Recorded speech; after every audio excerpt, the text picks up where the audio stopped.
Welcome to this compilation of 5 sombre and perturbing science fiction short stories. I'll be narrating The Lamps of the Angels by Richard Sabia, Reject by John Johnson, Piper in the Woods by Philip K. Dick, The Awakening by Jack Sharkey, and Spoken For by William Morrison, also known as Joseph Samachson. If you find yourself enjoying these stories, perhaps consider signing up to my Patreon. There you get an exclusive novelette every month, plus 6 months early access to all full novels I narrate. And of course, all stories in video and audio form ad-free. That's patreon.com/storiesfromthesky_SFF. But for now, let's get into the stories. So sit back, relax, and enjoy. The Lamps of the Angels by Richard Sabia. Narrated by William Sky. The Golden Guardians denied mankind the stars. They were irresistible in their might, and they were something more. "Why did you come creeping into the house last night like a thief?" Mrs. Sanchez asked her son. Lithe, dark Roberto set down his breakfast coffee and smiled up at her. "Ah, Mamma, you are the owl.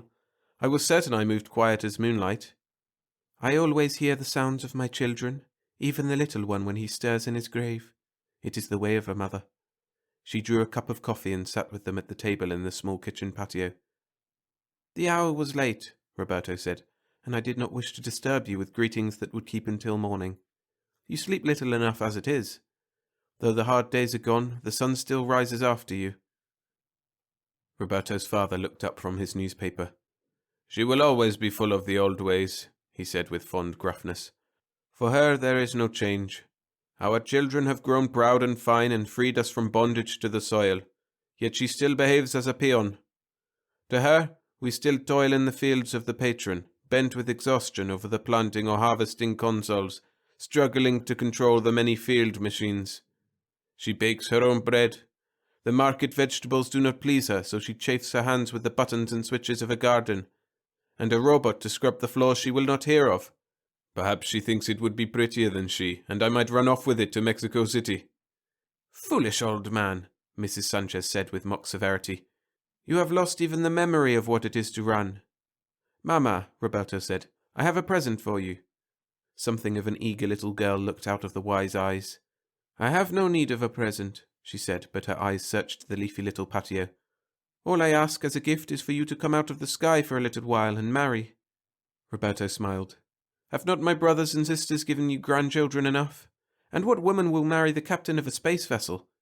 With my journeys to Jupiter and Saturn and outermost Nix, I would forever be a stranger to my children and an occasional guest to my wife." From under his napkin he drew forth a small silvery box. "Mamma, your present." She gasped with delight when she opened it. In a black velvet womb nested a strange glittering jewel suspended on a delicate spider-strand silver chain. "Roberto!" she exclaimed with a feeble remonstrance. "Like the others I have brought, it is not expensive," Roberto said. "The stone is a common one on Nix, but it is very beautiful, and when I found it, I thought of you." A bell light flashed on the kitchen console. Mrs. Sanchez went to it as a shallow dish slid from the oven. She set it, sizzling softly, on the table. "And a present for you," she said. "Your favorite, quincanos. Fresh from Venus yesterday, or so the vendor tells me." She shrugged dubiously. "In this sinful age even the machines lie." "But, Mamma, the money I send is not to be wasted on me. These are so expensive." "And small," Mrs. Sanchez said. "Why is there not a garden manufactured that can be programmed for quincanos, so that I might grow my own?" "Because 5 fortunes could not pay for it," Mr. Sanchez said. "Try as they might, such delicacies come only through the grace of God and not General Electric." He set aside his newspaper and accepted another coffee.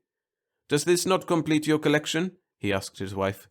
"Roberto has brought for you a stone from every planet he has touched, even the moon and the grand asteroids."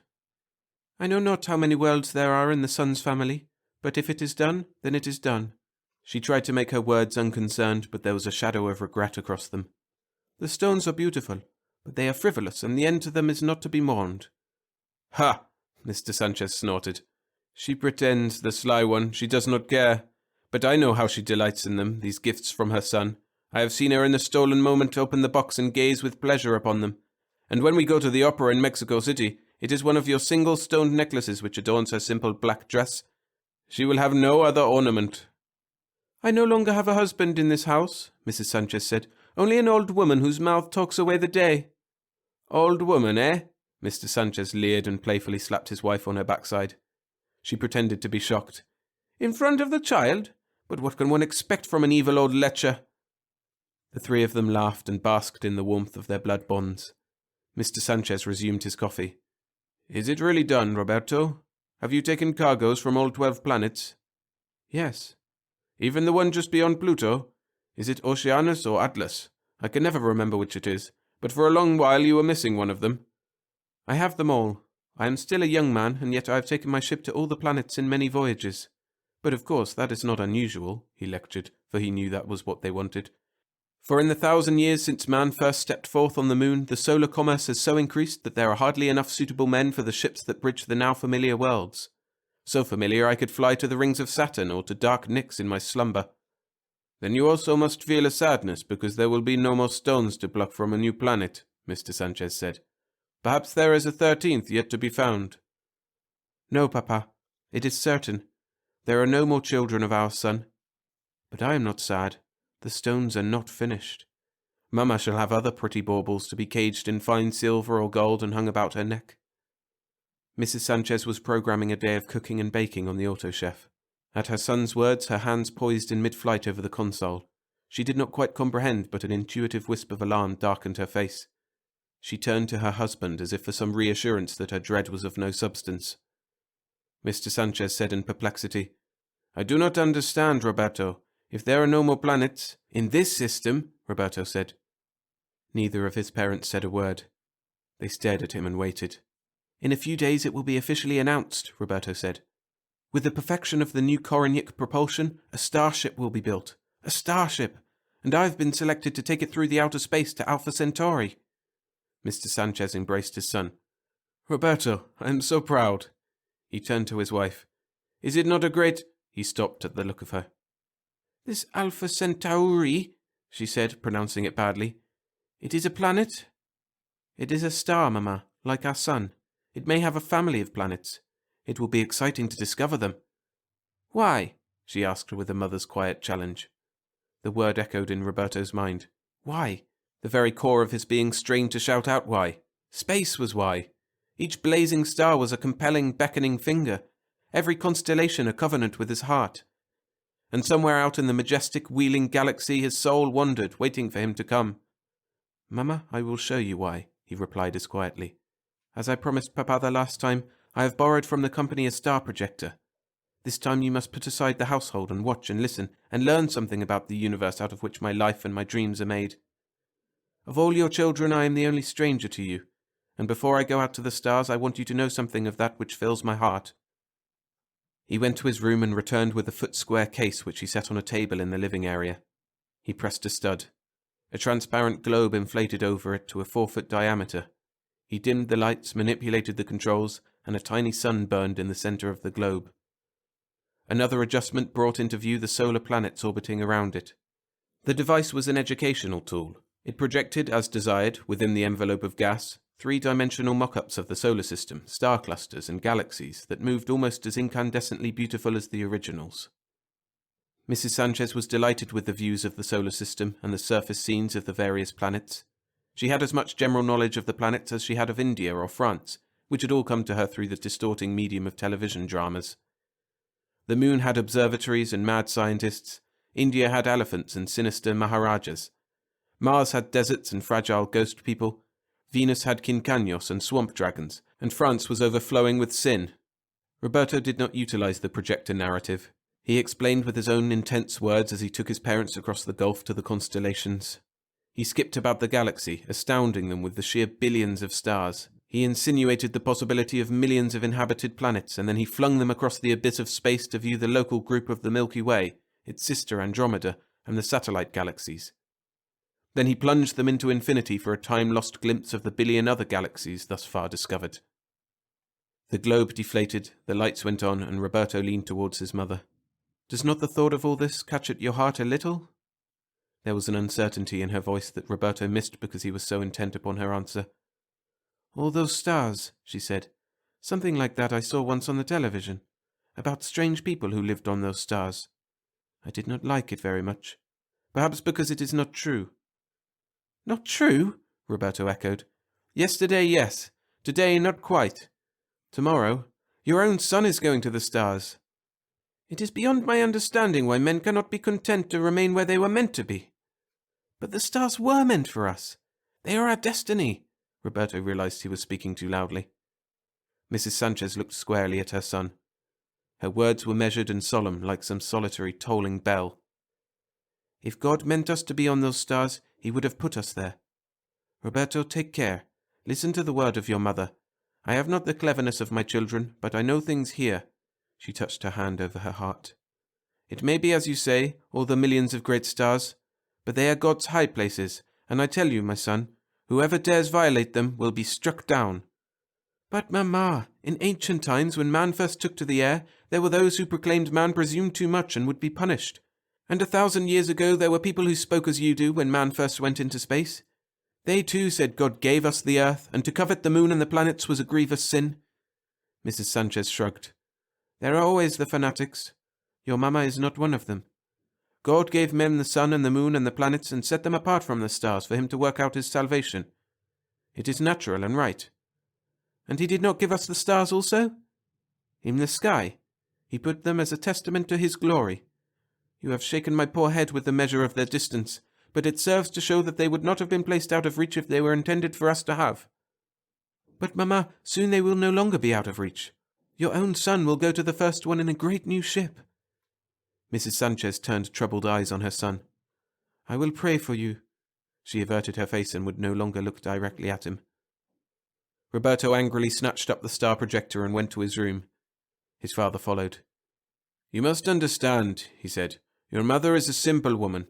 She would rather think of the stars as the lamps of the angels than the huge blazing spheres that they are." "I do understand," Roberto said bitterly. "I have heard her words 1,000 times from as many mouths. They have sounded through history and are chains meant to bind man to his few worlds. It is the eternal voice of the heavy peasant mind which tries to shout down every soaring dream of mankind." "Your words are too hard," his father said. Roberto's lips curled to say something cruel, but he refrained, not wanting to hurt this fine little man whose blood was his own. "Yes," Roberto said, softening. "For after all, there are always the minds which struggle free and lift us up. They have carried us to the threshold of the stars. And the time will come, 1,000 years perhaps, when we will be ready to try for our sister galaxy, Andromeda." Roberto smiled. "Of course it is certain we will still have our simple folk who will warn us and tell us to beware, that it is not the will of the Almighty that we leave the Milky Way, that we presume too much and we will be struck down and—" Roberto stopped in mild surprise.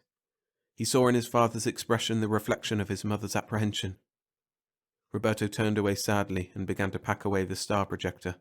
"Some day," he thought, "in spite of the little minds, we will have one of these that will show the other space as commonly as our own, and all their phantom angels and devils shall not bar man from the universe."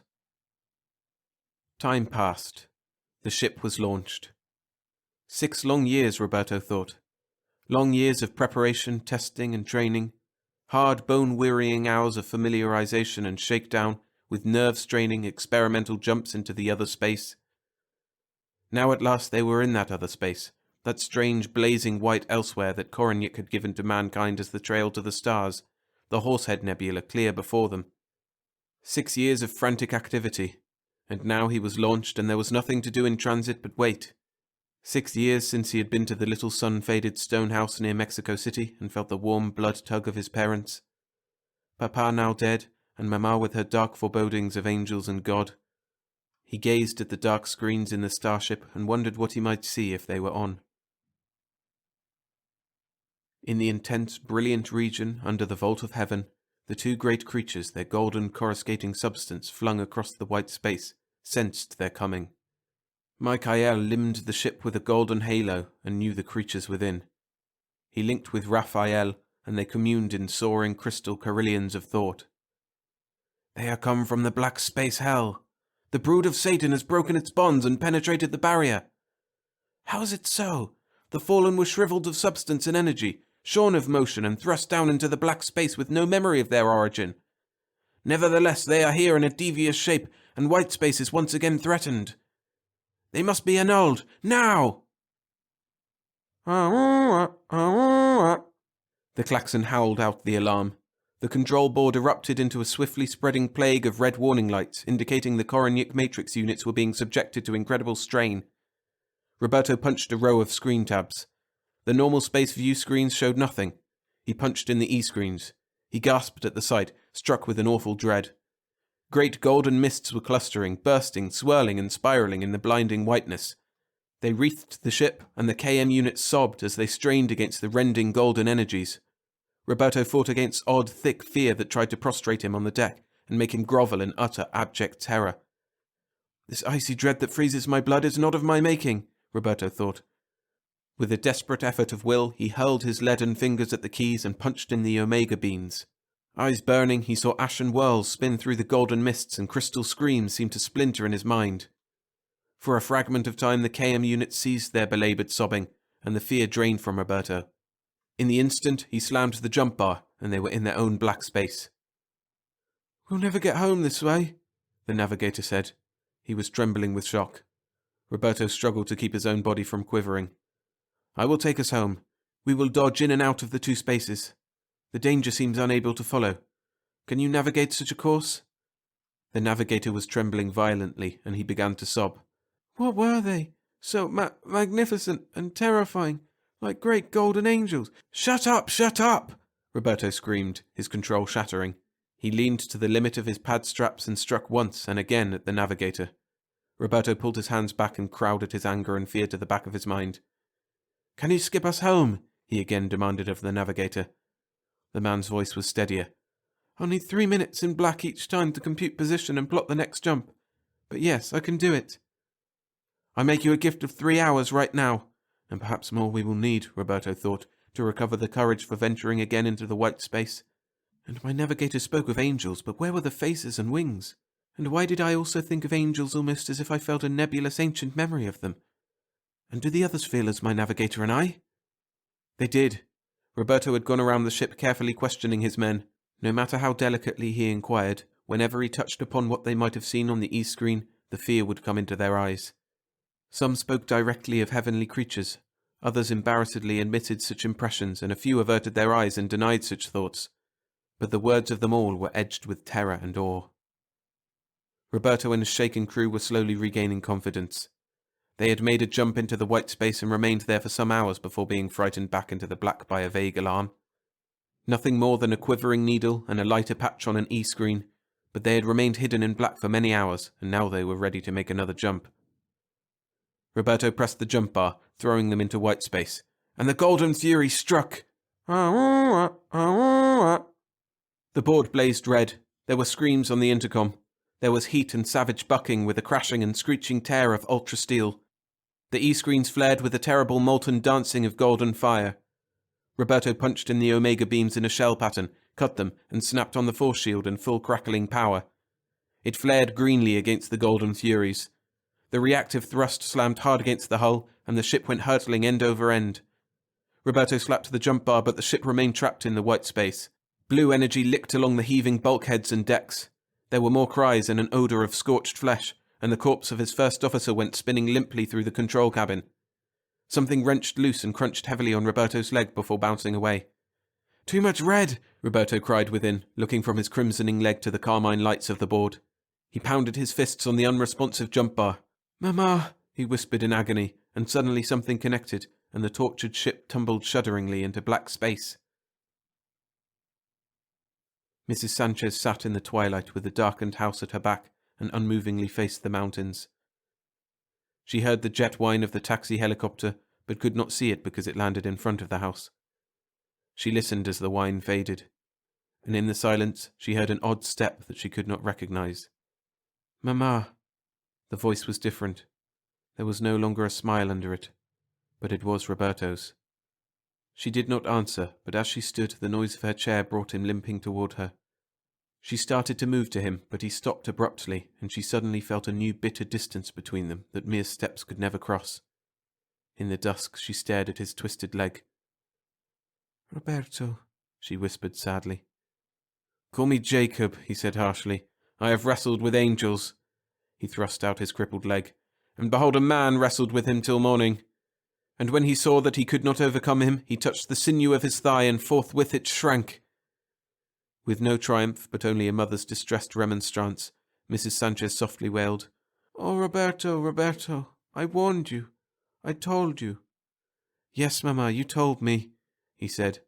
But you did not tell me the thing most important. You did not tell me that we are devils. She stared at him, uncomprehending. Yes, my fine, good Mamma, with all your thoughts of heaven, we are a world of devils. How or why or from whence I do not yet know, but I am going back to the white space to seek, and I only come now to see you once more and say goodbye, and... Roberto faltered and leaned toward her as if straining to see her face in the evening gloom that had almost deepened into night. And ask your blessing. The words were hardly more than a whisper. Going back, she said incredulously. I must. Anger was in her voice as she pointed to his leg. Even with the mark of wrath you carry, you dare make more sacrilege. She turned to go into the house. Roberto limped a few steps after her. Mamma, as you love me, your blessing. For your son. She turned in the doorway, her face hard. I can only pray for you. Roberto watched her go inside. No light appeared, and he knew she would be kneeling before the shelf of holy things in the small flickering light of the votive candle. He made his way to the front of the house to the waiting heli-taxi. He looked back at the house. This is no longer my home, he thought. And then, a moment later, was it ever? He looked up at the stars and thought of the pure brilliance of white space and the magnificent golden creatures. Why the sweet anguish in the depths of my being when I think of them in the white place? Why, in spite of my fear, am I drawn to it more than I am to this house which is my home? Home? Roberto climbed into the machine, and it moved upward a little closer to the stars before turning south.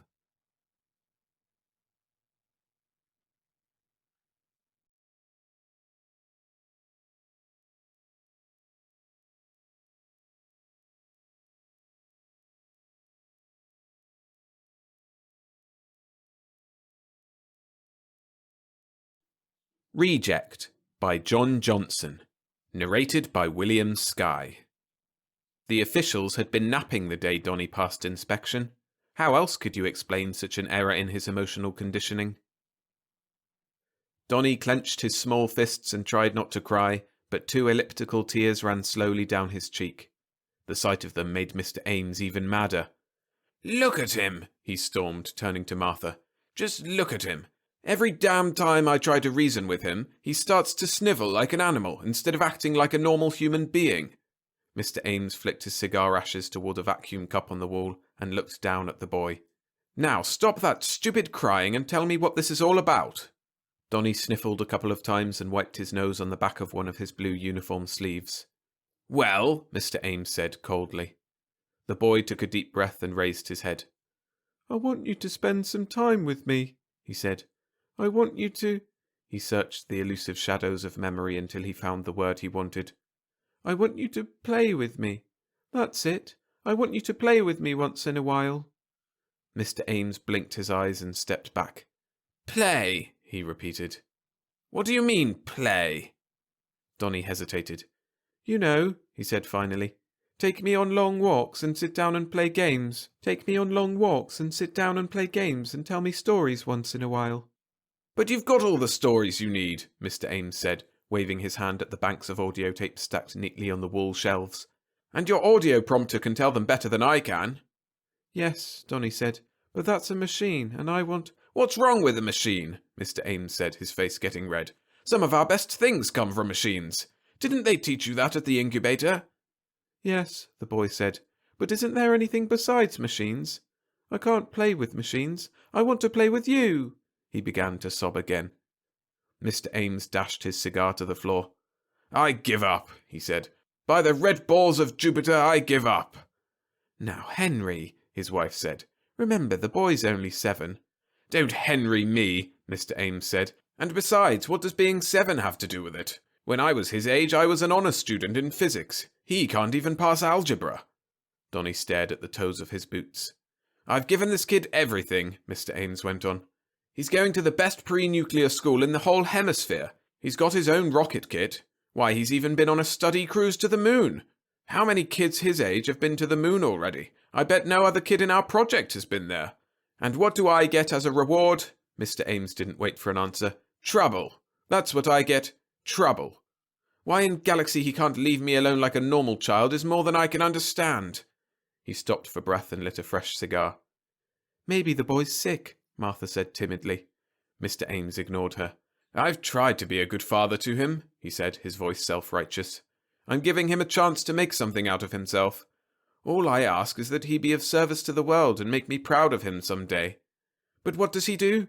Does he concentrate on his career like the rest of the kids? Hell no, he wants to hang around me, always underfoot, always asking stupid questions. Play, Mr. Ames snorted. It's not just play. Eh? What's that? Mr. Ames jumped. I said it's not just play, Donny repeated, bravely brushing away his tears. You don't give me any, he searched again for the right word, any companionship. A boy needs companionship, don't you understand? No, I don't, Mr. Ames said, and I'm sure they didn't teach you that in the incubator either. Don't you realize you should be fully coordinated by now? Instead, you want me to take time from my work. Why, it's preposterous. It's unscientific. But all I want... Mr. Ames held up his hand. Enough of this, he said. I refuse to discuss it any more. Now go to your room and get ready for your study period. The boy burst out crying again and ran out of the room. Mr. Ames shook his head. Definite neurotic tendencies, he muttered to himself. What, dear? His wife said. Nothing, Martha, he answered. Just talking to myself. He sat down heavily on the couch and sighed. What was wrong with Donny anyway? Where did he get those archaic ideas from? Surely he had been taught that the whole purpose of the incubator system was to speed up learning and growth processes so children wouldn't have to waste precious years growing up like they did in the old days. Why, their new technological age simply had no time to fool around with infantile desires. There were too many things to do, too many knotty scientific problems to solve. Emotions, Mr. Ames mumbled to himself. You could never trust your damn emotions. That night, after Donny was in bed, Mr. Ames went to his study and pulled out the boy's file. It explained what he was fitted for, what abilities he had inherited, and what his primary training included. Mr. Ames noted sadly that the boy's scientific quotient was 142, well above normal, and that he would stand 6 feet tall and weigh close to 195 pounds when fully developed. Mr. Ames, who was incubator-born himself, was completely sold on the ingenious system the Federation of World Councils had devised. No more hit-and-miss mass reproduction, where morons were gradually outbreeding intelligent beings, but instead selective artificial insemination, through which only the best strains were permitted to reproduce. Each generation the human race got healthier and smarter. Insanity and inherited diseases were a thing of the past and nature's primitive law. Only the fittest shall survive was now a glittering reality. Why, the federated incubators even took over the burden of educating the children for the first 5 years. Parents no longer had to be bothered caring for helpless, bawling brats. By the time incubates were placed on the available list, they were completely self-sufficient and emotionally conditioned to fit into any family group. Parents simply picked what they wanted. Mr. Ames, of course, had selected a future nuclear chemist. It was a beautiful system, Mr. Ames told himself, and even more important, it worked. But somehow, some way, there was something radically wrong with their child. Definite neurotic symptoms, Mr. Ames murmured, half aloud. By Jupiter, there was only one thing to do. He shut the folder firmly and spun around to the trans-audio. A green light appeared on the panel almost immediately. Your connection, please, the Automon said. Give me the local incubator. There was a pause, then a click. Federated Health and Service Coordinator speaking. May I help you? Yes, this is Mr. Henry Ames, over at the Amarillo Group Project. I have a complaint to make. Yes, the coordinator, a woman, was carefully polite. It's about the child you sent us. Specimen, please. What? Oh, it's a boy, Class AAA, breed nuclear chemistry. We got him about 18 months ago and... What is your number, please? It's... just a minute. Mr. Ames consulted the folder. My number is 3472041. We've got a 3-year guarantee, he added pointedly. Yes, sir. Just a minute, sir. There was a whirring sound at the other end of the circuit. After a short wait, the coordinator's voice came through again. Well, sir, she said, you have the select model in our scientific line of 7-year-olds. According to our records, he checked out perfectly on all phases of learning and aptitude. Have you tried memory teaching? Yes, I've tried memory teaching. He learns fine. Mr. Ames stopped. Look, you don't seem to understand. He's okay as far as performance goes. He does everything we tell him and all that, but he's a real pain in the... he's developing very annoying characteristics. Please, go on, Mr. Ames. The coordinator's voice was warm and sympathetic. How does he annoy you? Well, for one thing, he's getting pronounced possessive tendencies. He almost seems to resent being left alone. Why, just this evening he told me he wants us to play with him. Did you say play with him? That's right, Mr. Ames said triumphantly. And he says he needs companionship or something like that. Companionship, the coordinator repeated. Oh dear, this is more serious than I thought. I'm afraid you definitely have a reject, Mr. Ames. If he shows these tendencies at this early age, then the situation will be intolerable later on. It's intolerable right now, Henry insisted. Anyway, I thought you people were supposed to clear up all this emotional unbalance in the primary psych indoctrination. We usually do, the coordinator agreed, but every once in a while one slips through inspection with faulty communal perception. The one you've got is obviously a throwback. The coordinator coughed apologetically. It's really not the boy's fault, of course, but I'm afraid we'll have to reclaim him. The sooner the better, Mr. Ames said. This mess is upsetting my work at the lab. When can I get a replacement? We'll send a new model over when we pick up the reject. Will tomorrow morning be convenient? Sure. Fine. Just make sure this one is normal. You better check our physio records too. I hear the people down the circle got one that didn't look like them at all. Don't worry, the coordinator assured him. You'll get a boy you can be proud of this time. Will there be anything more now? No, I guess not. An uneasy feeling slipped into Mr. Ames's consciousness. I just wondered, he said suddenly, what will happen to the reject you sent us? Will he be, destroyed? The coordinator laughed. Heavens no, Mr. Ames, she said lightly. He'll be sent to the biological reservation and allowed to live out his lifespan with other rejects. He'll be much happier there. We're not savages, you know. That's right, Mr. Ames said, his tone matching her brightness. We're not savages. Well, we'll be expecting the new one tomorrow, and thanks for all your trouble. No trouble at all, the coordinator said smoothly. Feel free to call on us any time.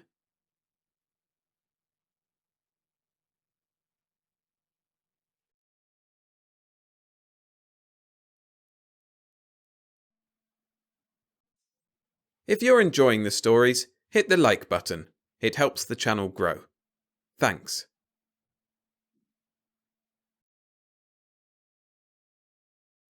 Piper in the Woods by Philip K. Dick. Narrated by William Skye. Earth maintained an important garrison on asteroid Y3. Now suddenly it was imperiled with a biological impossibility. Men becoming plants. Well, Corporal Westerberg, Dr. Henry Harris said gently, just why do you think you're a plant? As he spoke, Harris glanced down again at the card on his desk. It was from the base commander himself, made out in Cox's heavy scrawl. Doc, this is the lad I told you about. Talk to him and try to find out how he got this delusion. He's from the new garrison, the new check station on asteroid Y3, and we don't want anything to go wrong there. Especially a silly damn thing like this. Harris pushed the card aside and stared back up at the youth across the desk from him. The young man seemed ill at ease and appeared to be avoiding answering the question Harris had put to him. Harris frowned. Westerberg was a good-looking chap, actually handsome in his patrol uniform, a shock of blonde hair over one eye. He was tall, almost 6 feet, a fine, healthy lad, just 2 years out of training, according to the card. Born in Detroit, had measles when he was 9, interested in jet engines, tennis, and girls, 26 years old. Well, Corporal Westerberg, Dr. Harris said again, why do you think you're a plant? The corporal looked up shyly. He cleared his throat. Sir, I am a plant. I don't just think so. I've been a plant for several days now. I see, the doctor nodded. You mean that you weren't always a plant? No, sir, I just became a plant recently. And what were you before you became a plant? Well, sir, I was just like the rest of you. There was silence. Dr. Harris took up his pen and scratched a few lines, but nothing of importance came. A plant? And such a healthy-looking lad. Harris removed his steel-rimmed glasses and polished them with his handkerchief. He put them on again and leaned back in his chair. Care for a cigarette, Corporal? No, sir. The doctor lit one himself, resting his arm on the edge of the chair. Corporal, you must realize that there are very few men who become plants, especially on such short notice. I have to admit you are the first person who has ever told me such a thing. Yes, sir, I realize it's quite rare. You can understand why I'm interested, then. When you say you're a plant, you mean you're not capable of mobility? Or do you mean you're a vegetable, as opposed to an animal? Or just what? The corporal looked away. I can't tell you any more, he murmured. I'm sorry, sir. Well, would you mind telling me how you became a plant? Corporal Westerberg hesitated. He stared down at the floor, then out the window at the spaceport, then at a fly on the desk. At last he stood up, getting slowly to his feet. I can't even tell you that, sir, he said. You can't? Why not? Because I promised not to. The room was silent. Dr. Harris rose too, and they both stood facing each other. Harris frowned, rubbing his jaw. Corporal, just who did you promise? I can't even tell you that, sir. I'm sorry. The doctor considered this. At last he went to the door and opened it. All right, Corporal, you may go now. And thanks for your time. I'm sorry I'm not more helpful. The corporal went slowly out and Harris closed the door after him. Then he went across his office to the vidphone. He rang Commander Cox's letter. A moment later, the beefy, good-natured face of the base commander appeared. Cox, this is Harris. I talked to him, all right. All I could get is the statement that he's a plant. What else is there? What kind of behavior pattern? Well, Cox said, the first thing they noticed was that he wouldn't do any work. The garrison chief reported that this Westerberg would wander off outside the garrison and just sit all day long. Just sit. In the sun? Yes, just sit in the sun. Then at nightfall he would come back in. When they asked why he wasn't working in the jet repair building, he told them he had to be out in the sun. Then he said, Cox hesitated. Yes, said what? He said that work was unnatural, that it was a waste of time, that the only worthwhile thing was to sit and contemplate, outside. What then? Then they asked him how he got that idea, and then he revealed to them that he had become a plant. I'm going to have to talk to him again, I can see, Harris said. And he's applied for a permanent discharge from the patrol. What reason did he give? The same, that he's a plant now, and has no more interest in being a patrolman. All he wants to do is sit in the sun. It's the damnedest thing I ever heard. All right, I think I'll visit him in his quarters. Harris looked at his watch. I'll go over after dinner. Good luck, Cox said gloomily. But who ever heard of a man turning into a plant? We told him it wasn't possible, but he just smiled at us. I'll let you know how I make out, Harris said. Harris walked slowly down the hall. It was after 6, the evening meal was over. A dim concept was coming into his mind, but it was much too soon to be sure. He increased his pace, turning right at the end of the hall. 2 nurses passed, hurrying by. Westerberg was quartered with a buddy, a man who had been injured in a jet blast and who was now almost recovered. Harris came to the dorm wing and stopped, checking the numbers on the doors. Can I help you, sir? The robot attendant said, gliding up. I'm looking for Corporal Westerberg's room. 3 doors to the right. Harris went on. Asteroid Y3 had only recently been garrisoned and staffed. It had become the primary checkpoint to halt and examine ships entering the system from outer space. The garrison made sure that no dangerous bacteria, fungus, or whatnot arrived to infect the system. A nice asteroid it was, warm, well-watered, with trees and lakes and lots of sunlight. And the most modern garrison in the 9 planets. He shook his head, coming to the 3rd door. He stopped, raising his hand and knocking. Who's there? Sounded through the door. I want to see Corporal Westerberg. The door opened. A bovine youth with horn-rimmed glasses looked out, a book in his hands. Who are you? Dr. Harris. I'm sorry, sir. Corporal Westerberg is asleep. Would he mind if I woke him up? I want very much to talk to him. Harris peered inside. He could see a neat room with a desk, a rug and lamp, and 2 bunks. On one of the bunks was Westerberg, lying face up, his arms folded across his chest, his eyes tightly closed. Sir, the bovine youth said, I'm afraid I can't wake him up for you, much as I'd like to. You can't? Why not? Sir, Corporal Westerberg won't wake up, not after the sun sets. He just won't. He can't be wakened. Cataleptic? Really? But in the morning, as soon as the sun comes up, he leaps out of bed and goes outside. Stays the whole day. I see, the doctor said. Well, thanks anyhow. He went back out into the hall and the door shut after him. There's more to this than I realized, he murmured. He went on back the way he had come. It was a warm, sunny day. The sky was almost free of clouds, and a gentle wind moved through the cedars along the bank of the stream. There was a path leading from the hospital building down the slope to the stream. At the stream, a small bridge led over to the other side, and a few patients were standing on the bridge, wrapped in their bathrobes, looking aimlessly down at the water. It took Harris several minutes to find Westerberg. The youth was not with the other patients, near or around the bridge. He had gone farther down, past the cedar trees and out onto a strip of bright meadow where poppies and grass grew everywhere. He was sitting on the stream bank on a flat grey stone, leaning back and staring up, his mouth open a little. He did not notice the doctor until Harris was almost beside him. "Hello," Harris said softly. Westerberg opened his eyes, looking up. He smiled and got slowly to his feet, a graceful, flowing motion that was rather surprising for a man of his size. "Hello, Doctor. What brings you out here?" "Nothing. Thought I'd get some sun." "Here, you can share my rock." Westerberg moved over, and Harris sat down gingerly, being careful not to catch his trousers on the sharp edges of the rock. He lit a cigarette and gazed silently down at the water. Beside him, Westerberg had resumed his strange position, leaning back, resting on his hands, staring up with his eyes shut tight. "Nice day," the doctor said. "Yes." "Do you come here every day?" "Yes." "You like it better out here than inside?" "I can't stay inside," Westerberg said. "You can't? How do you mean, can't?" "You would die without air, wouldn't you?" the corporal said. "And you'd die without sunlight?" Westerberg nodded. "Corporal, may I ask you something? Do you plan to do this the rest of your life, sit out in the sun on a flat rock, nothing else?" Westerberg nodded. "How about your job? You went to school for years to become a patrolman. You wanted to enter the patrol very badly. You were given a fine rating and a first-class position. How do you feel giving all that up? You know it won't be easy to get back in again. Do you realize that?" "I realize it." "And you're really going to give it all up?" "That's right." Harris was silent for a while. At last he put his cigarette out and turned toward the youth. "All right, let's say you give up your job and sit in the sun. Well, what happens then? Someone else has to do the job instead of you. Isn't that true? The job has to be done. Your job has to be done. And if you don't do it, someone else has to." "I suppose so." "Westerberg, suppose everyone felt the way you do. Suppose everyone wanted to sit in the sun all day. What would happen? No one would check ships coming from outer space. Bacteria and toxic crystals would enter the system and cause mass death and suffering. Isn't that right?"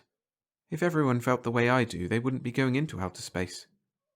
"But they have to. They have to trade, they have to get minerals and products and new plants." "Why?" "To keep society going." "Why?" "Well," Harris gestured, "people couldn't live without society." Westerberg said nothing to that. Harris watched him, but the youth did not answer. "Isn't that right?" Harris said. "Perhaps. It's a peculiar business, Doctor. You know, I struggled for years to get through training. I had to work and pay my own way. Washed dishes, worked in kitchens, studied at night, learned, crammed, worked on. And do you know what I think now?"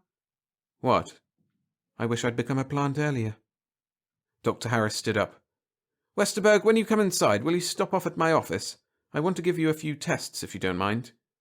"The shock box?" Westerberg smiled. "I knew that would be coming around. Sure, I don't mind." Nettled, Harris left the rock, walking back up the bank a short distance. "About 3, Corporal." The corporal nodded. Harris made his way up the hill to the path toward the hospital building.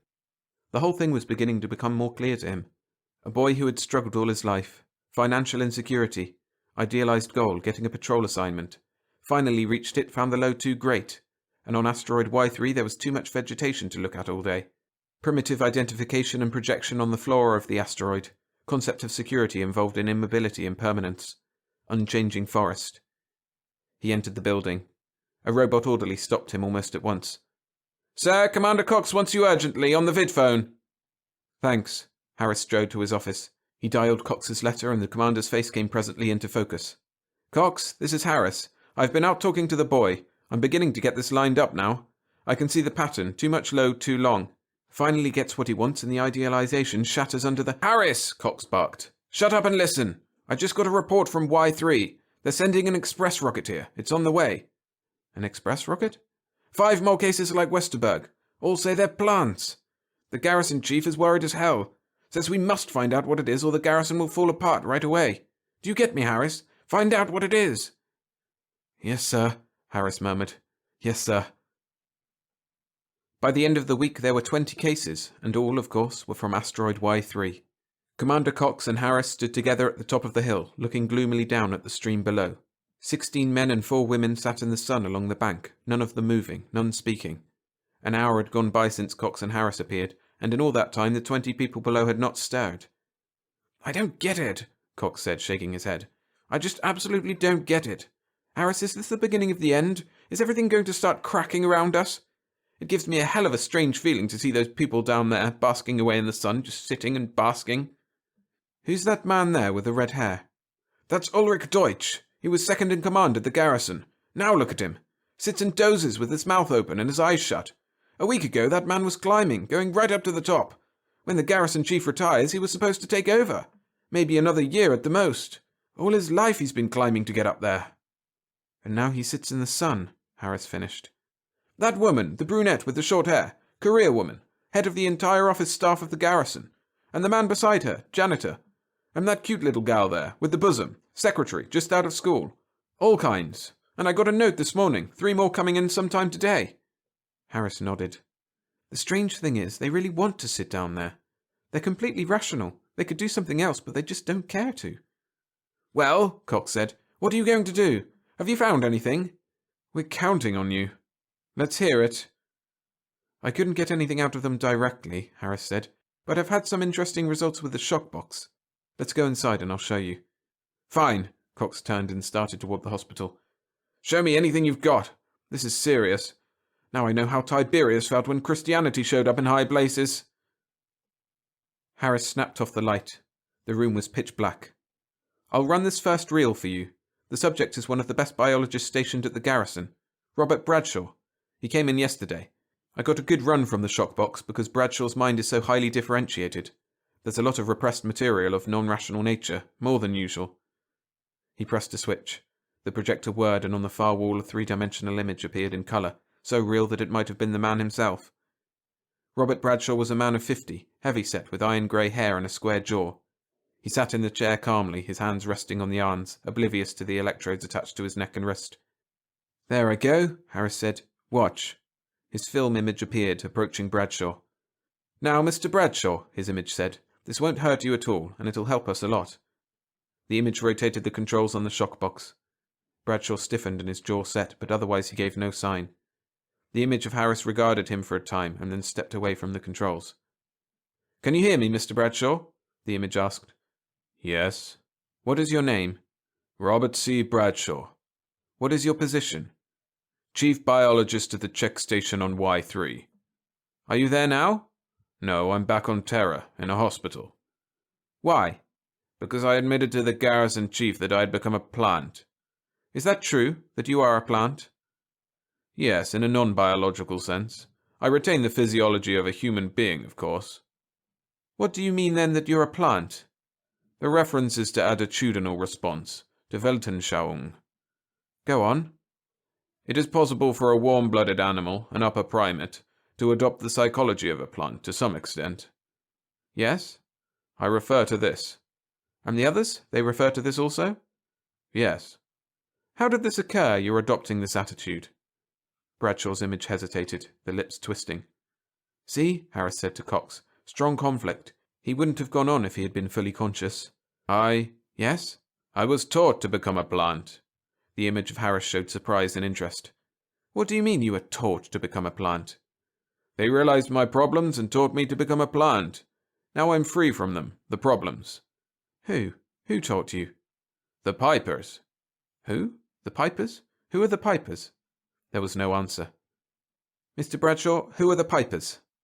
After a long, agonized pause, the heavy lips parted. "They live in the woods." Harris snapped off the projector and the lights came on. He and Cox blinked. "That was all I could get," Harris said, "but I was lucky to get that. He wasn't supposed to tell, not at all. That was the thing they all promised not to do, tell who taught them to become plants. The Pipers who live in the woods on asteroid Y3. "You got this story from all 20? "No," Harris grimaced. "Most of them put up too much fight. I couldn't even get this much from them." Cox reflected. "The Pipers? Well, what do you propose to do? Just wait around until you can get the full story? Is that your program?" "No," Harris said. "Not at all. I'm going to Y3 and find out who the Pipers are myself." The small patrol ship made its landing with care and precision, its jets choking into final silence. The hatch slid back and Dr. Henry Harris found himself staring out at a field, a brown, sun-baked landing field. At the end of the field was a tall signal tower. Around the field on all sides were long grey buildings, the garrison check station itself. Not far off, a huge Venusian cruiser was parked, a vast green hulk like an enormous lime. The technicians from the station were swarming all over it, checking and examining each inch of it for lethal lifeforms and poisons that might have attached themselves to the hull. "All out, sir," the pilot said. Harris nodded. He took hold of his 2 suitcases and stepped carefully down. The ground was hot underfoot, and he blinked in the bright sunlight. Jupiter was in the sky, and the vast planet reflected considerable sunlight down onto the asteroid. Harris started across the field, carrying his suitcases. A field attendant was already busy opening the storage compartment of the patrol ship, extracting his trunk. The attendant lowered the trunk into a waiting dolly and came after him, manipulating the little truck with bored skill. As Harris came to the entrance of the signal tower, the gate slid back and a man came forward, an older man, large and robust, with white hair and a steady walk. "How are you, Doctor?" he said, holding his hand out. "I'm Lawrence Watts, the garrison chief." They shook hands. Watts smiled down at Harris. He was a huge old man, still regal and straight in his dark blue uniform, with his gold epaulets sparkling on his shoulders. "Have a good trip?" Watts asked. "Come on inside and I'll have a drink fixed for you. It gets hot around here with a big mirror up there." "Jupiter?" Harris followed him inside the building. The signal tower was cool and dark, a welcome relief.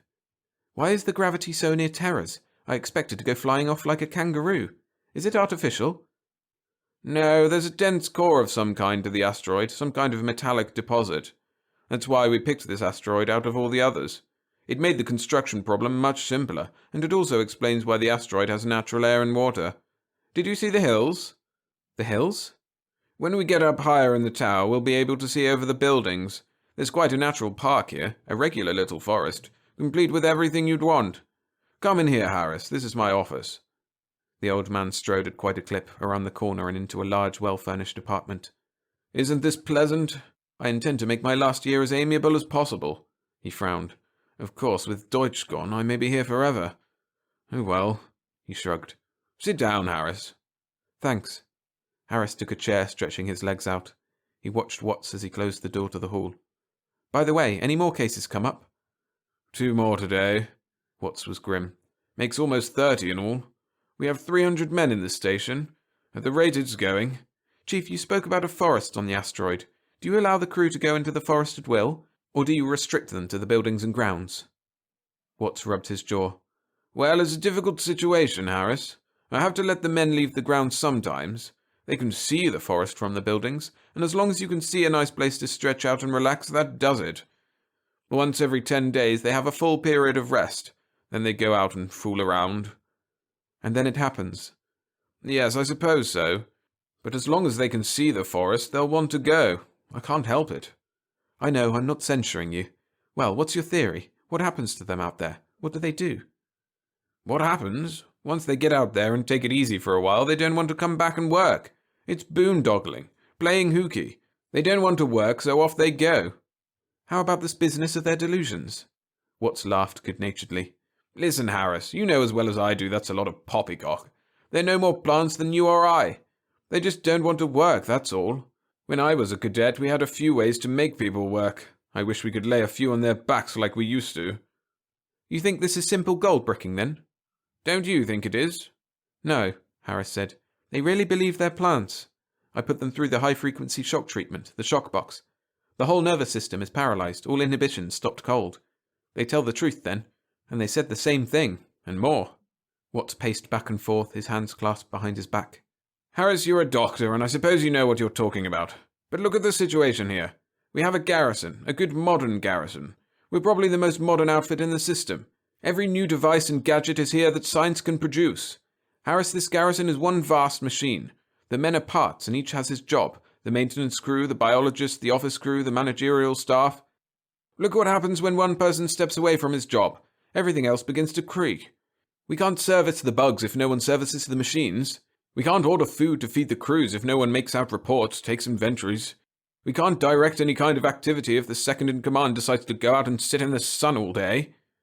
30 people, 1/10 of the garrison. But we can't run without them. The garrison is built that way. If you take the supports out, the whole building falls. No one can leave. We're all tied here, and these people know it. They know they have no right to do that, run off on their own. No one has that right anymore. We're all too tightly interwoven to suddenly start doing what we want. It's unfair to the rest, the majority. Harris nodded. Chief, can I ask you something? What is it? Are there any inhabitants on the asteroid? Any natives? Natives? Watts considered. Yes, there's some kind of aborigines living out there. He waved vaguely toward the window. What are they like? Have you seen them?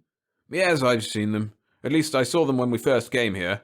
They hung around for a while, watching us, then after a time they disappeared. Did they die off? Diseases of some kind? No, they just disappeared into their forest. They're still there someplace. What kind of people are they? Well, the story is that they're originally from Mars. They don't look much like Martians, though. They're dark, a kind of coppery colour, thin, very agile in their own way. They hunt and fish. No written language. We don't pay much attention to them. I see. Harris paused. Chief, have you ever heard of anything called the Pipers? The Pipers? Watts frowned. No. Why? The patients mentioned something called the Pipers. According to Bradshaw, the Pipers taught him to become a plant. He learned it from them, a kind of teaching. The Pipers? What are they? I don't know, Harris admitted. I thought maybe you might know. My first assumption, of course, was that they're the natives, but now I'm not so sure, not after hearing your description of them. The natives are primitive savages. They don't have anything to teach anybody, especially a top-flight biologist. Harris hesitated. Chief, I'd like to go into the woods and look around. Is that possible? Certainly. I can arrange it for you. I'll give you one of the men to show you around. I'd rather go alone. Is there any danger? No, none that I know of, except the Pipers, Harris finished. I know. Well, there's only one way to find them, and that's it. I'll have to take my chances. If you walk in a straight line, Chief Watts said, you'll find yourself back at the garrison in about 6 hours. It's a damn small asteroid. There's a couple of streams and lakes, so don't fall in. How about snakes or poisonous insects? Nothing like that reported. We did a lot of tramping around at first, but it's grown back now the way it was. We never encountered anything dangerous. Thanks, Chief, Harris said. They shook hands. I'll see you before nightfall. Good luck. The chief and his 2 armed escorts turned and went back across the rise down the other side toward the garrison. Harris watched them go until they disappeared inside the building. Then he turned and started into the grove of trees. The woods were very silent around him as he walked. Trees towered up on all sides of him, huge dark green trees like eucalyptus. The ground underfoot was soft with endless leaves that had fallen and rotted into soil. After a while the grove of high trees fell behind and he found himself crossing a dry meadow. The grass and weeds burned brown in the sun. Insects buzzed around him, rising up from the dry weed stalks. Something scuttled ahead, hurrying through the undergrowth. He caught sight of a grey ball with many legs scampering furiously, its antennae weaving. The meadow ended at the bottom of a hill. He was going up now, going higher and higher. Ahead of him an endless expanse of green rose, acres of wild growth. He scrambled to the top finally, blowing and panting, catching his breath. He went on. Now he was going down again, plunging into a deep gully. Tall ferns grew as large as trees. He was entering a living Jurassic forest, ferns that stretched out endlessly ahead of him. Down he went, walking carefully. The air began to turn cold around him. The floor of the gully was damp and silent. Underfoot the ground was almost wet. He came out on a level table. It was dark, with the ferns growing up on all sides, dense growths of ferns, silent and unmoving. He came upon a natural path, an old stream bed, rough and rocky, but easy to follow. The air was thick and oppressive. Beyond the ferns he could see the side of the next hill, a green field rising up. Something grey was ahead. Rocks, piled up boulders, scattered and stacked here and there. The stream bed led directly to them. Apparently this had been a pool of some kind, a stream emptying from it. He climbed the first of the boulders awkwardly, feeling his way up. At the top he paused, resting again. As yet he had had no luck. So far he had not met any of the natives. It would be through them that he would find the mysterious pipers that were stealing the men away, if such really existed. If he could find the natives, talk to them, perhaps he could find out something. But as yet he had been unsuccessful. He looked around. The woods were very silent. A slight breeze moved through the ferns, rustling them, but that was all. Where were the natives? Probably they had a settlement of some sort, huts, a clearing. The asteroid was small. He should be able to find them by nightfall. He started down the rocks. More rocks rose up ahead and he climbed them. Suddenly he stopped, listening. Far off he could hear a sound, the sound of water. Was he approaching a pool of some kind? He went on again, trying to locate the sound. He scrambled down rocks and up rocks, and all around him there was silence, except for the splashing of distant water. Maybe a waterfall, water in motion, a stream. If he found the stream, he might find the natives. The rocks ended and the stream bed began again, but this time it was wet, the bottom muddy and overgrown with moss. He was on the right track. Not too long ago this stream had flowed, probably during the rainy season. He went up on the side of the stream, pushing through the ferns and vines. A golden snake slid expertly out of his path. Something glinted ahead, something sparkling through the ferns. Water. A pool. He hurried, pushing the vines aside and stepping out, leaving them behind. He was standing on the edge of a pool, a deep pool sunk in a hollow of grey rocks surrounded by ferns and vines. The water was clear and bright, and in motion, flowing in a waterfall at the far end. It was beautiful, and he stood watching, marvelling at it, the undisturbed quality of it. Untouched it was, just as it had always been, probably. As long as the asteroid existed. Was he the first to see it? Perhaps. It was so hidden, so concealed by the ferns. It gave him a strange feeling, a feeling almost of ownership. He stepped down a little toward the water. And it was then he noticed her. The girl was sitting on the far edge of the pool, staring down into the water, resting her head on one drawn-up knee. She had been bathing, he could see that at once. Her coppery body was still wet and glistening with moisture, sparkling in the sun. She had not seen him. He stopped, holding his breath, watching her. She was lovely, very lovely, with long dark hair that wound around her shoulders and arms. Her body was slim, very slender, with a supple grace to it that made him stare, accustomed as he was to various forms of anatomy. How silent she was! Silent and unmoving, staring down at the water. Time passed, strange, unchanging time, as he watched the girl. Time might even have ceased, with the girl sitting on the rock staring into the water, and the rows of great ferns behind her, as rigid as if they had been painted there. All at once the girl looked up. Harris shifted, suddenly conscious of himself as an intruder. He stepped back. "I'm sorry," he murmured. "I'm from the garrison. I didn't mean to come poking around." She nodded without speaking. "You don't mind?" Harris asked presently. "No." So she spoke Terran. He moved a little toward her, around the side of the pool. "I hope you don't mind my bothering you. I won't be on the asteroid very long. This is my first day here. I just arrived from Terra." She smiled faintly. "I'm a doctor, Henry Harris."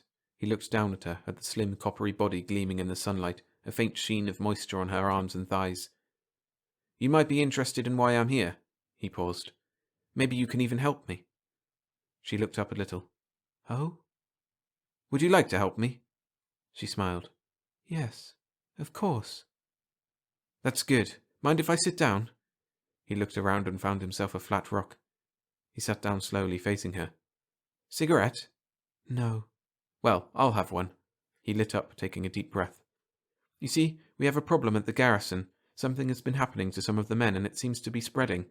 We have to find out what causes it, or we won't be able to run the garrison." He waited for a moment.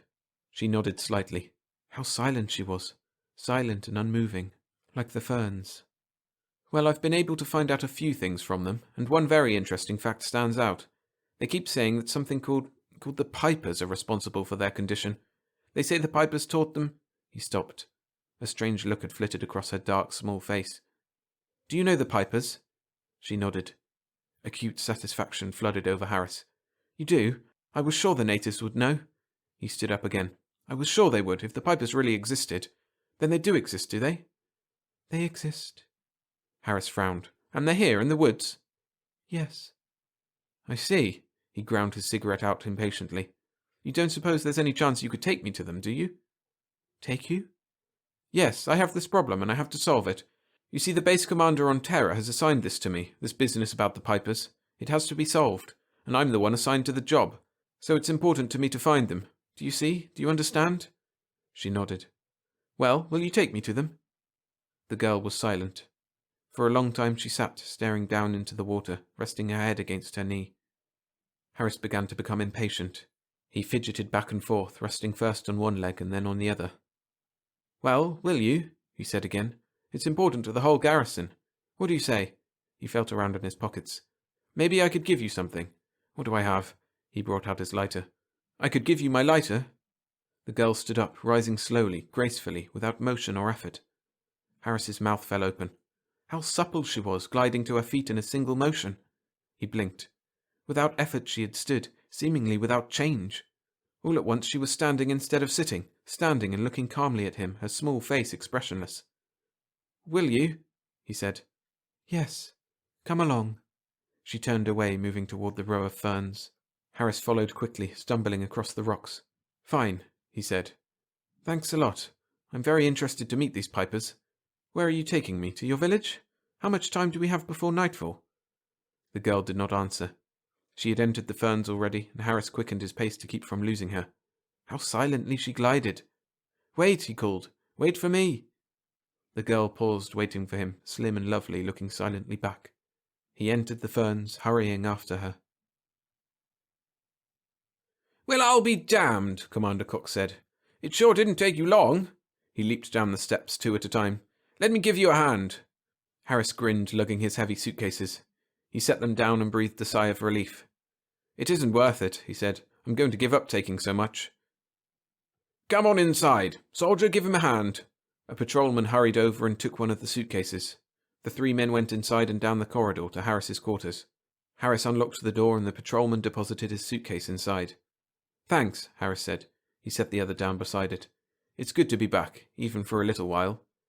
A little while? I just came back to settle my affairs. I have to return to Y3 tomorrow morning. Then you didn't solve the problem. I solved it, but I haven't cured it. I'm going back and get to work right away. There's a lot to be done. But you found out what it is? Yes, it was just what the men said, the Pipers. The Pipers do exist. Yes, Harris nodded. They do exist. He removed his coat and put it over the back of the chair. Then he went to the window and let it down. Warm spring air rushed into the room.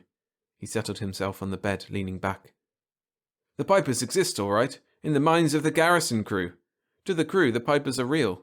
The crew created them. It's a mass hypnosis, a group projection, and all the men there have it to some degree. How did it start? Those men on Y3 were sent there because they were skilled, highly trained men with exceptional ability. All their lives they've been schooled by complex modern society, fast tempo and high integration between people, constant pressure towards some goal, some job to be done. Those men are put down suddenly on an asteroid where there are natives living the most primitive of existence, completely vegetable lives, no concept of goal, no concept of purpose, and hence no ability to plan. The natives live the way the animals live, from day to day, sleeping, picking food from the trees. A kind of Garden of Eden existence, without struggle or conflict. But each of the garrison crew sees the natives and unconsciously thinks of his own early life when he was a child, when he had no worries, no responsibilities, before he joined modern society. A baby lying in the sun. But he can't admit this to himself. He can't admit that he might want to live like the natives, to lie and sleep all day. So he invents the Pipers, the idea of a mysterious group living in the woods who trap him, lead him into their kind of life. Then he can blame them, not himself. They teach him to become a part of the woods. What are you going to do, have the woods burned? No, Harris shook his head. That's not the answer. The woods are harmless. The answer is psychotherapy for the men. That's why I'm going right back, so I can begin work. They've got to be made to see that the Pipers are inside them, their own unconscious voices calling to them to give up their responsibilities. They've got to be made to realize that there are no Pipers, at least not outside themselves. The woods are harmless, and the natives have nothing to teach anyone. They're primitive savages, without even a written language. We're seeing a psychological projection by a whole garrison of men who want to lay down their work and take it easy for a while. The room was silent. I see, Cox said presently. Well, it makes sense. He got to his feet. I hope you can do something with the men when you get back. I hope so too, Harris agreed, and I think I can. After all, it's just a question of increasing their self-awareness. When they have that, the Pipers will vanish. Cox nodded. Well, you go ahead with your unpacking, Doc. I'll see you at dinner. And maybe before you leave tomorrow. Fine. Harris opened the door and the commander went out into the hall. Harris closed the door after him and then went back across the room. He looked out the window for a moment, his hands in his pockets. It was becoming evening, the air was turning cool. The sun was just setting as he watched, disappearing behind the buildings of the city surrounding the hospital. He watched it go down. Then he went over to his 2 suitcases. He was tired, very tired from his trip. A great weariness was beginning to descend over him. There were so many things to do, so terribly many.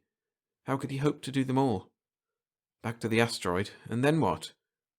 He yawned, his eyes closing. How sleepy he was. He looked over at the bed. Then he sat down on the edge of it and took his shoes off. So much to do the next day. He put his shoes in the corner of the room. Then he bent over, unsnapping one of the suitcases. He opened the suitcase. From it he took a bulging gunny sack. Carefully he emptied the contents of the sack out on the floor. Dirt, rich, soft dirt. Dirt he had collected during his last hours there. Dirt he had carefully gathered up. When the dirt was spread out on the floor, he sat down in the middle of it. He stretched himself out, leaning back. When he was fully comfortable, he folded his hands across his chest and closed his eyes. So much work to do. But later on, of course. Tomorrow. How warm the dirt was. He was sound asleep in a moment.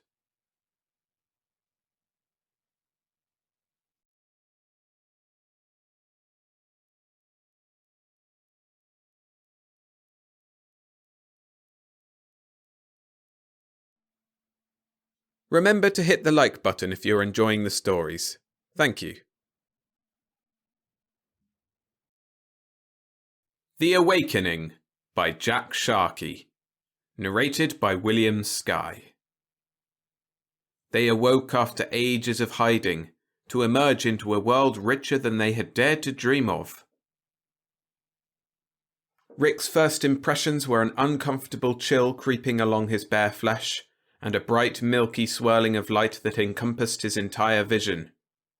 He shivered and blinked his eyes a few times, and then the swirling settled down and became the vault. The chill, he realized, was due to the body warmth being methodically sucked away by the cold slab on which he lay.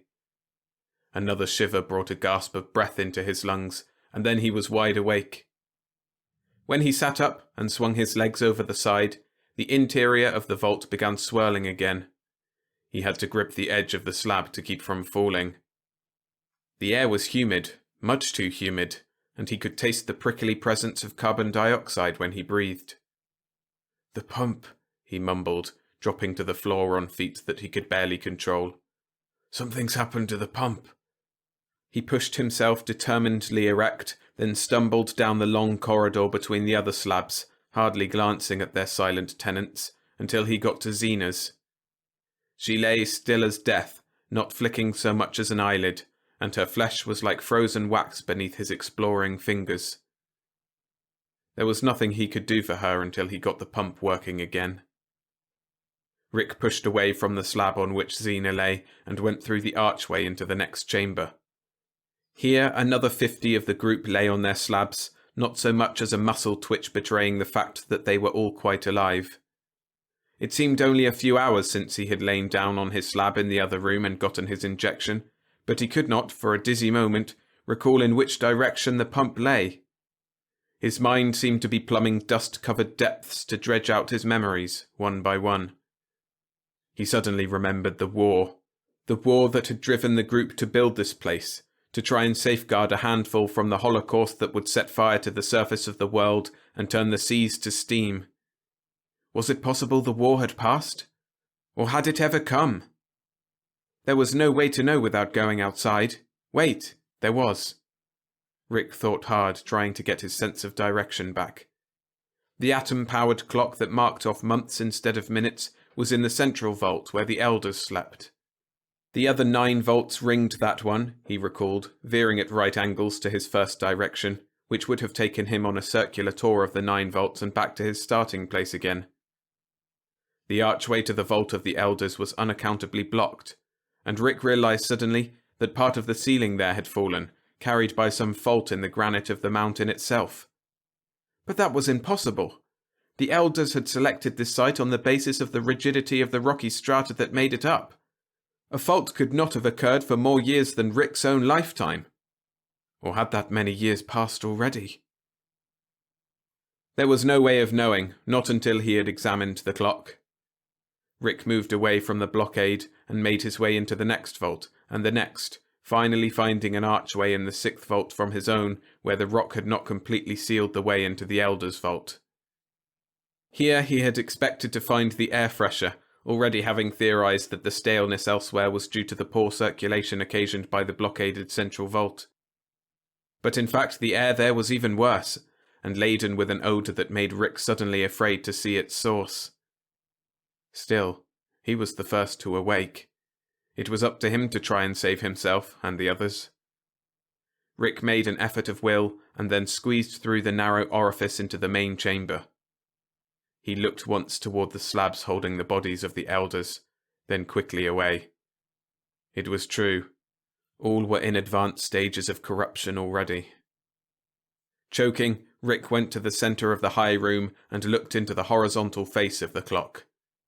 The broad indicator arm was at its utmost numeral and was pocked with rust.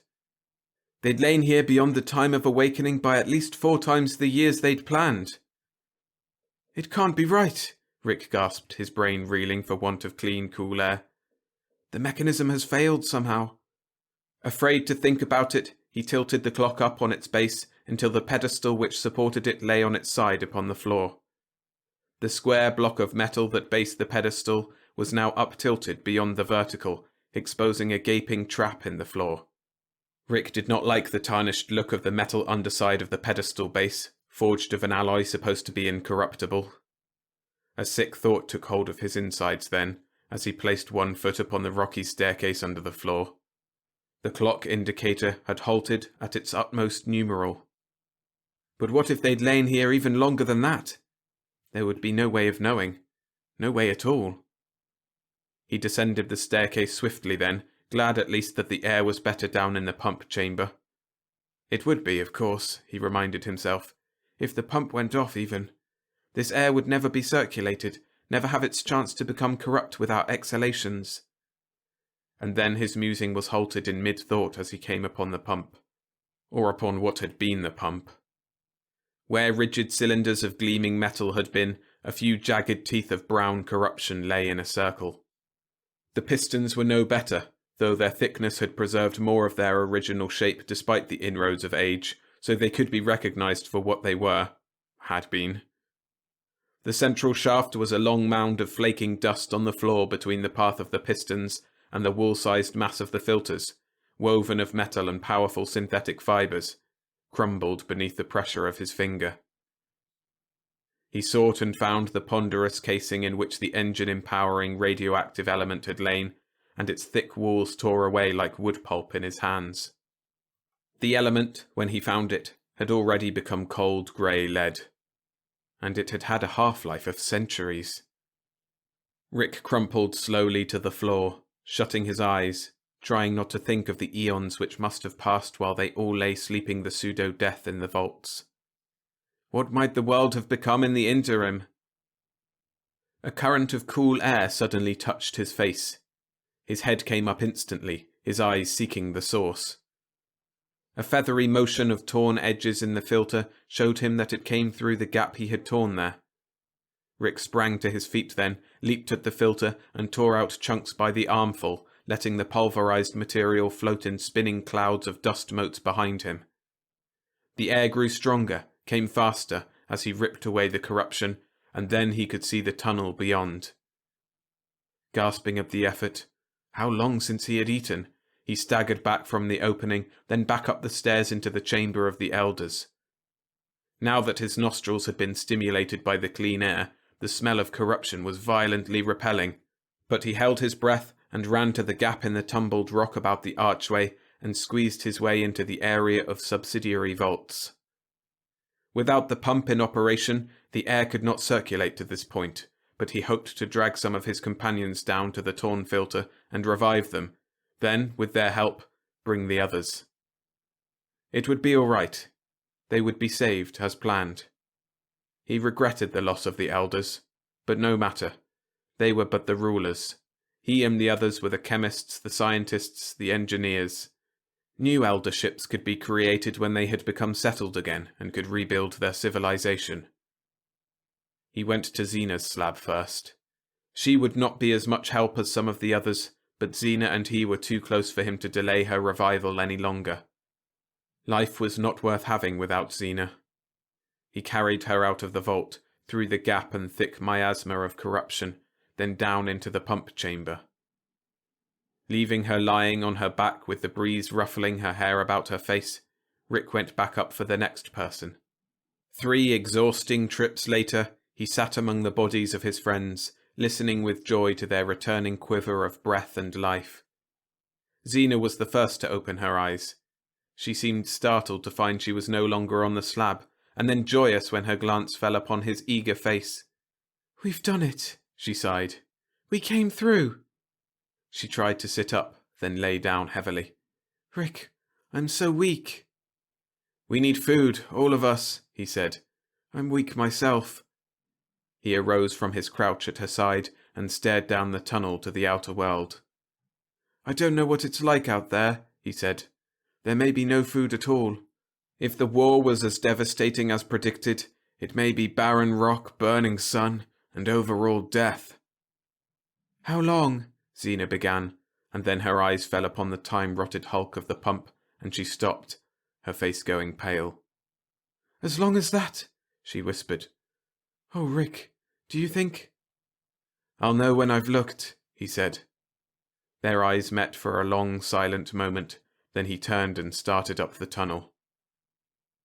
300 strides brought him to the barrier, the thinly perforated shield of rock that had been left intact to hide the location of the vaults from their enemies. Rick put his shoulder to the shell. It cracked and fell away, as he'd thought it would, with weather and erosion having weakened it for centuries. Bright yellow moonlight lay all about the land outside. Incredibly fine sand was everywhere, but a smell of fresh water and green-growing things was mingled with the night air. The region had not been desert when the vaults were constructed. The war had left its mark of devastation here, Rick saw, looking in vain for a trace of the magnificent towered city that had once been just beyond this spot. He shook off his dismay and set himself to the task for which he'd emerged. The animals had to be alive yet, or they were doomed.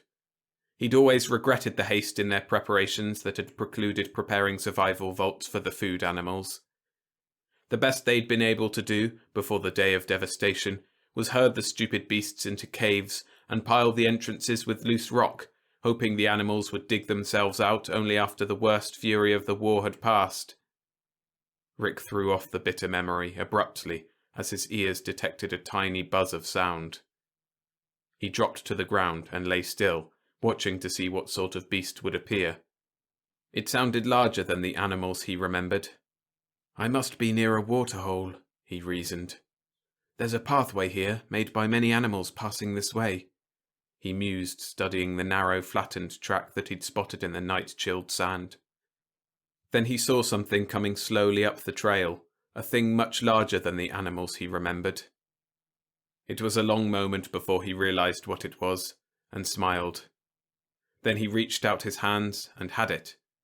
It buzzed loudly in his grip until he pounded it to silence on a rock. By the time he'd returned to the pump chamber, he'd managed to prise it open, but its contents, mangled by the smashing upon the rock, were barely fit to eat.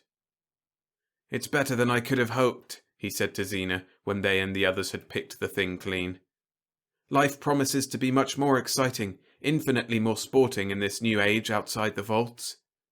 With care, we can survive until our engineers rig up some whip rays and herding claws again." "It will be fun," Xena agreed, smiling with grim anticipation. "I enjoy a challenge in the hunt. Who'd have thought the animals would have come so far from the caves?" It was hours later that the bus company grew worried about their missing vehicle and started an investigation. But they could find no trace of the bus anywhere, and it remained a mystery until the day everybody suddenly knew what had happened. But that was far too late.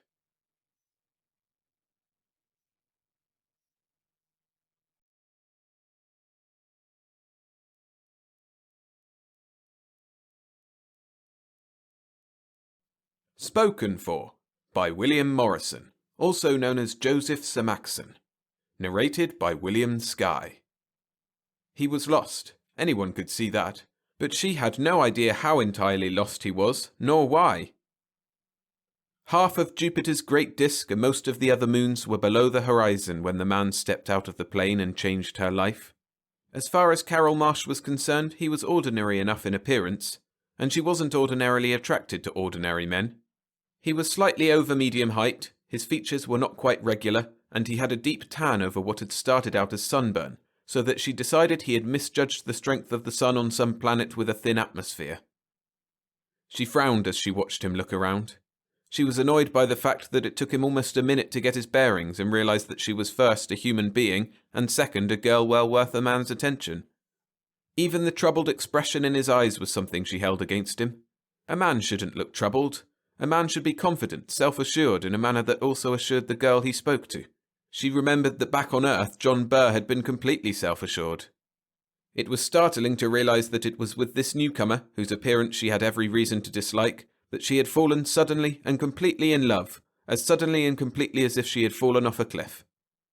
"I'm looking for some people," he said, "but I suppose—" His very voice was ill at ease, and that was something else she should have held against him, and against herself. She had always resented men whose voices betrayed their lack of confidence. "I suppose it's no use," he went on. "I'd recognize the house." "Who are the people you're looking for?" He took out a wallet and from it drew a stereo picture. 2 children, a boy and a girl, were standing with a smiling young woman in front of a sturdy old-fashioned plastic house. Their clothes were out of fashion by a year or so, but that depended on where you were. Mars, for instance, was always 3 years behind Earth. Here on Ganymede, on the other hand, you might even be ahead of Earth in some respects. As Carol's eyes lifted to his, she saw him staring at the picture with such longing that she at once knew herself for a fool. "They're his wife and children," she thought. "He's trying to find them. And I had to fall in love with him at first sight." His eyes were on her now, and she said, "I'm sorry, I've never seen them." "Have you lived around here long?" 5 years. "Then this can't be the place." He stood there irresolutely and started to turn slowly away, without even a word of thanks to her. "My father may have heard about them," said Carol, knowing herself for a fool again. Past experience, she told herself ruefully, had taught her nothing.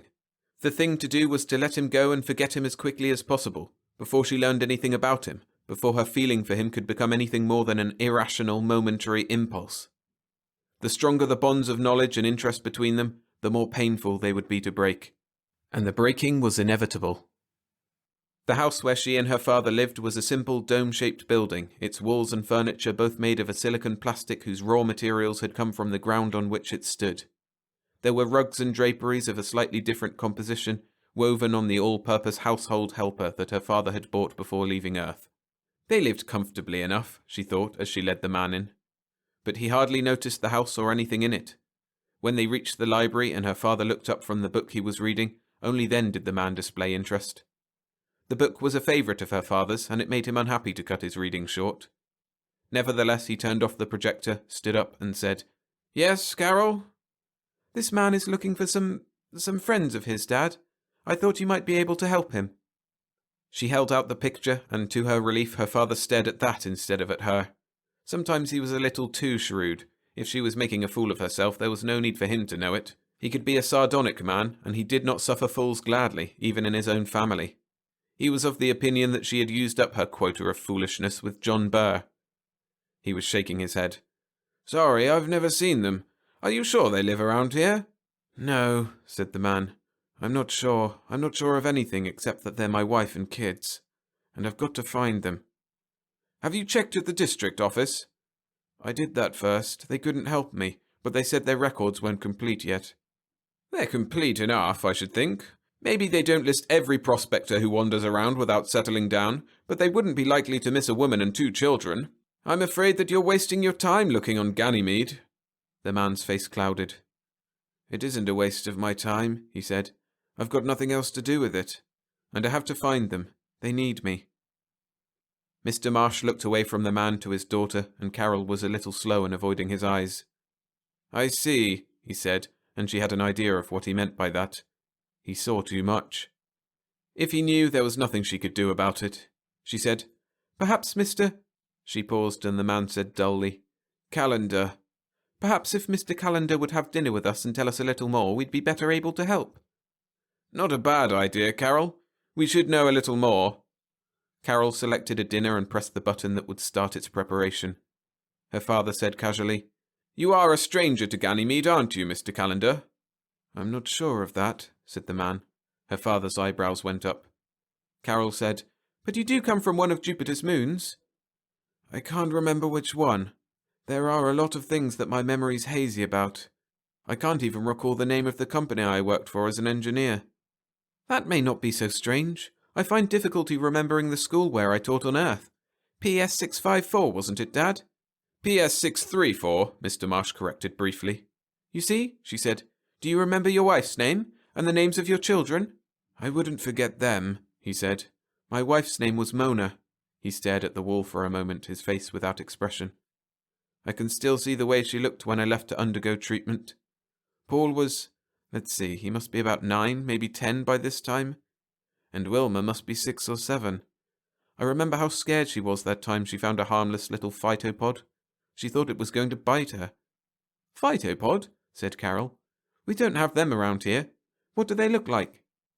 "They're small and furry, and have 2 feet that look like roots. When they stand still, you're likely to mistake them for plants."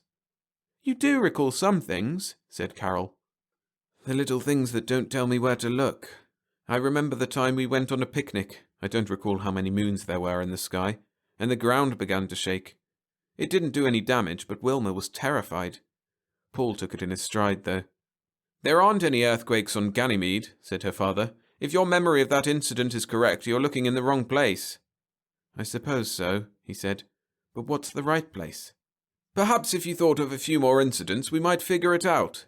It's the little things you don't forget that can be most helpful." What nonsense, thought Carol, although she kept the thought to herself. The little things can be most harmful. They keep the pain and the memory of pain alive and vivid. She remembered little things about John all too well, the careless way he wore his clothes and the way he combed his hair, the cigarettes he smoked and the foods he liked to eat, and the stupid way she had let herself fall in love with him. She hadn't even had the excuse of its happening suddenly, as it had happened now. She had begun to love John as she had come to know him, disregarding all the evidence of his selfishness, of his genuine inability to care for anyone else than John Burr. Unaware of what was going on in her mind, Calendar was saying, with somewhat more animation than he had previously shown, "I think you're right, Mr. Marsh. I've kept my troubles too much to myself. Maybe you can't actually do anything for me, but it wouldn't hurt me to talk. I should have done my talking long ago, when they found me." "Where did they find you?" asked her father. "And what did you mean before when you said you're not sure of anything?" "They picked me up in a lifeboat, drifting someplace between Mars and Jupiter. The motor was off, but the power pile was working, and the air-purifying equipment was on. I was apparently hibernating. I might have been that way for 6 months or a year." "And you don't remember?" said Carol. "There's plenty I don't remember, but as I've said, my memory isn't a complete blank. My wife and I and the kids had settled down in a new colony. Exactly where it was is one of the things I forget. I believe now that it wasn't Ganymede. Maybe it was some other moon of Jupiter's.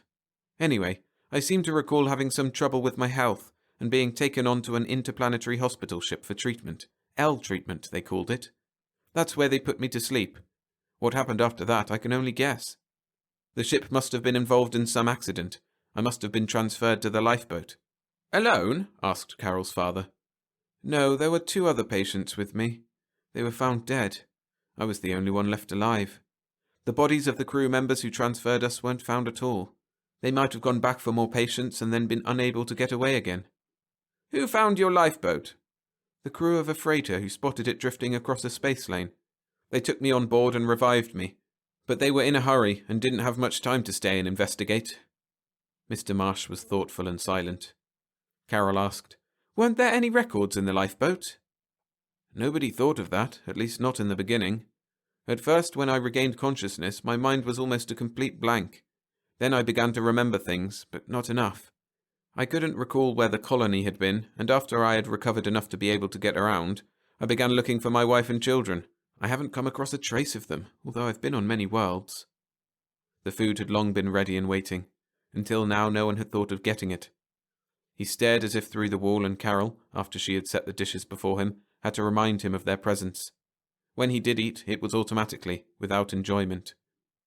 Afterward, her father surprised Carol by saying, "Why not stay with us overnight, Mr. Calendar? We have an extra room, and tomorrow I may be able to give you a little helpful information." The man's eyes came alive. "You're serious? You think that from what I told you, you'll be able to guess where I came from?" "I used the word might. Don't get your hopes up too much." His face fell again. "Thanks for warning me," he said in a flat tone. When later on he had gone to his room, Carol said, "Dad, do you really think you can help him?" "That depends on your idea of help. Why are you so interested in him? Perhaps you're falling in love with him, Carol." "I think so." "Under the circumstances, that's completely idiotic. Would there be any sense in asking why you fell in love with him?" "Well, he looked so lost. I guess it's maternal." "As genuine a case of the grand passion as I've ever encountered," he said dryly. "Almost as genuine as your previous experience." Carol flushed. "He isn't like John." "Fortunately, you are right. Burr was essentially a selfish baby. I can't imagine him spending his life looking for a wife and children he had lost. In future, Carol, if you must fall in love at all, do it suddenly. You choose much better that way." "Yes, I know," she said, "except for the fact that the wife and children may interfere. But don't worry, Dad. This time I'm not quitting my job and moving several million miles away to try to forget." "There'll be no need for that." His face took on a troubled expression. "You'll have to face your problem right here." "You haven't answered my question," said Carol. "Do you really think you can help him?" "That isn't an easy one to answer. We'll have to prepare him for a shock, Carol. A first-class shock. That's why I wanted to be sure you were in love with him. It may make things easier for him to stand." "What things?" Her father hesitated. "Have you ever heard of this L treatment he mentioned?" She shook her head. "I thought not. Carol," he said, and his voice was unexpectedly full of compassion, "you're going to have a very sick man on your hands. It won't be pleasant for either you or me, and it's going to be horrible for him. But it must be gone through. He must be told." "For heaven's sake, what is it?" "The L in L treatment," he said slowly, "stands for longevity. That was what he was treated for. But you see now why it was found to be dangerous and discontinued. The reason you never heard of it is that it was developed and discarded 200 years ago. Calendar wasn't adrift in space for a year or two, as he thinks. He was adrift for 2 centuries. "No. Oh, no." "That's why the clothes in those pictures seemed odd. They've been in style and out again half a dozen times, with slight changes each time. That is why, furthermore, he can't find his wife and children on any of Jupiter's moons. The moons were first colonized 90 years ago. But he says he'll never see his wife and children again. They've lived their lives and died and been buried in the past. He should have died with them in his own time and not lived into ours." "No," said Carol, "or I'd never have known him." She was white and trembling, and her father pulled her to him and let her head rest on his shoulder. Mr. Marsh said, "Perhaps you're right. I don't know. Anyway, he'll have to be told, and for your sake, I'd better do the telling." Carol was silent, and they both thought of the sleeping man who didn't know that his old life had ended and that a new life was to begin so painfully in the morning.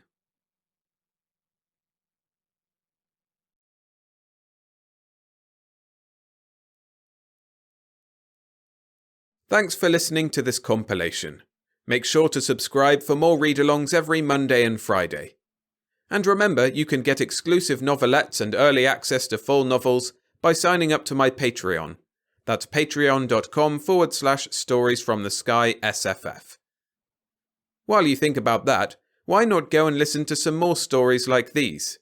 I have a compilation of 4 dark and thoughtful stories you might like. A link to that video is on screen now.